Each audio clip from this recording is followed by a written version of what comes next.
this short reflection about Lent. My name is Claire Laudicina. I'm a chaplain within Somerset Foundation Trust. Traditionally, observers will give up something during Lent. This could be refraining from drinking alcohol, or within the Orthodox Christian faith, they adopt a vegan diet. I'm very pleased to be joined today by the Reverend Liz Sparrow of St John the Baptist Church in Bridgewater, who's going to be sharing with us some personal experiences of observing these 40 wilderness days, from Ash Wednesday through to Palm Sunday and then into the very important Holy Week. Thank you, Claire. For me, Lent often starts out with good intentions, but often I fall along the way. But I think that's okay. And Lent is as much about rebalancing as rather than going down, giving up something. And also, I've heard it said it's more like New Year's resolutions at a nicer time of year of doing it. Lent, we bring in spring, and therefore creation is waking up as well. So for me, Lent is a time to rebalance body, mind and soul. I love your idea of the rebalancing. I can relate also to starting off with good intentions, and gradually we get there, don't we, in the end, I think.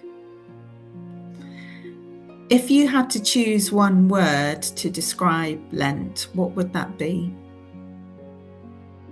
Actually, I think probably testing is the word. It's the word that we should relate to Jesus in the wilderness. And it's a time to test where we hold our values, where we want to hold our time. How do you start Lent, Liz? We begin Lent on a Wednesday, and that's called Ash Wednesday.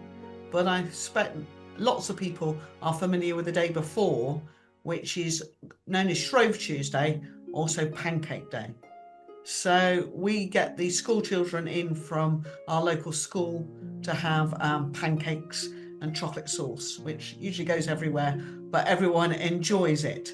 So we have our Pancake Day on the Tuesday, and then on the Wednesday, before the Wednesday, I take what's called the palm cross, which people are given last year and will bring back to church, and I will then burn them to make ash, which I've got a little pot full of ash here, and I put some water with that.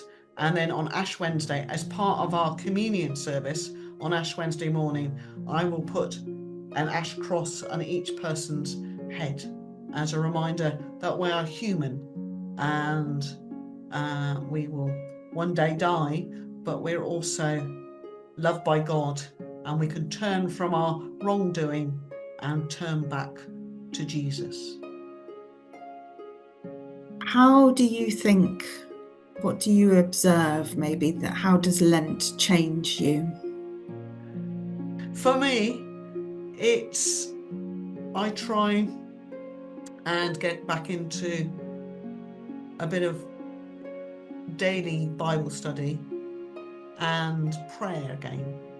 So prayer in the Christian tradition is talking to God, but also listening to God, and to have that space, and also realizing that we can talk to God in a place of worship in our churches, but also in the morning, in the evening, and in between. Many thanks to you, Liz, for joining us to share your experiences, and thank you to everybody who's been watching. We're called to go out into the wilderness which is a metaphor for those places that seem absent from the presence of God. If you're embarking on this journey, or to anyone who's feeling tested at this time, I wish you strength and courage as you go forward.